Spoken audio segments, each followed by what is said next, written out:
Ways of staying firm upon the religion of Allah subhanahu wa ta'ala in times of such. As you guys are aware, we're living in that day and age where it's so hard to hold on to your religion, where it's so hard for somebody to hold upon his religion. And the Messenger sallallahu alayhi wa sallam, he did say to us, لا يأتي زمان إلا الذي بعده شر منه.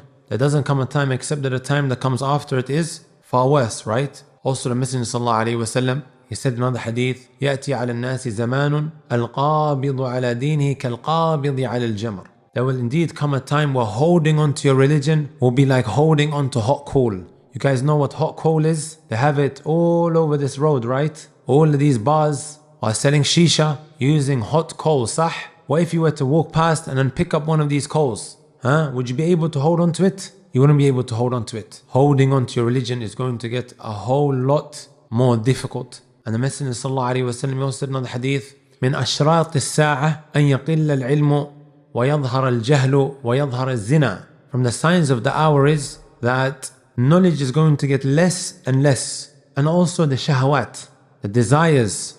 And also the Messenger sallallahu alayhi wa sallam said, ignorance is going to become so widespread. Ignorance is going to become so widespread. And the Messenger sallallahu alayhi wa sallam, he also said that zina is going to become what? Prevalent, widespread. We all know what zina means, right? To have illegal sexual intercourse outside of marriage between a man and a woman. Today we have that which is illegal sexual intercourse between like genders, also that which is widespread. And this is something that the Prophet ﷺ mentioned 1400 years ago. So I'm going to inshallah ta'ala mention four things that I want you guys to really focus on.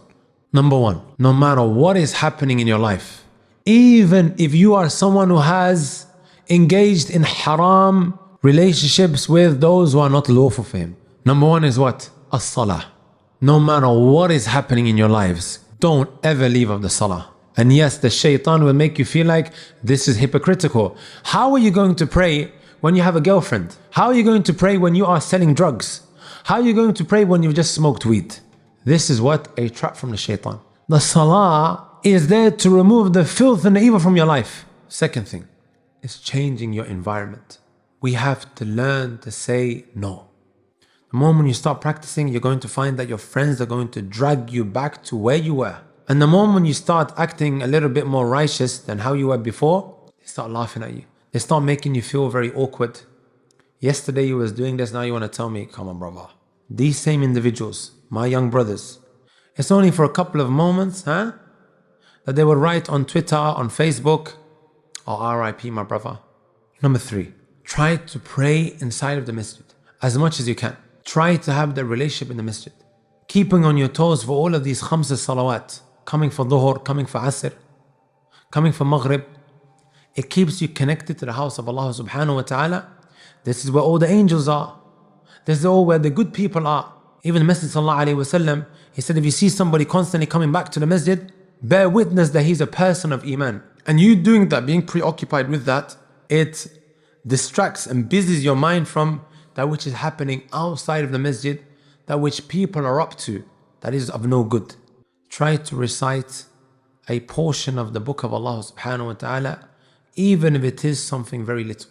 I would read a little bit of the Quran. I would read like my portion of the day, and I would find barakah in my time.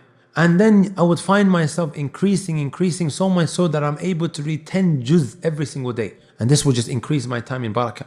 If you do these four things, and there's so many things that can be mentioned, you will see yourself, bi-idhnillahi ta'ala, upon steadfastness, and a lot of good will come your way.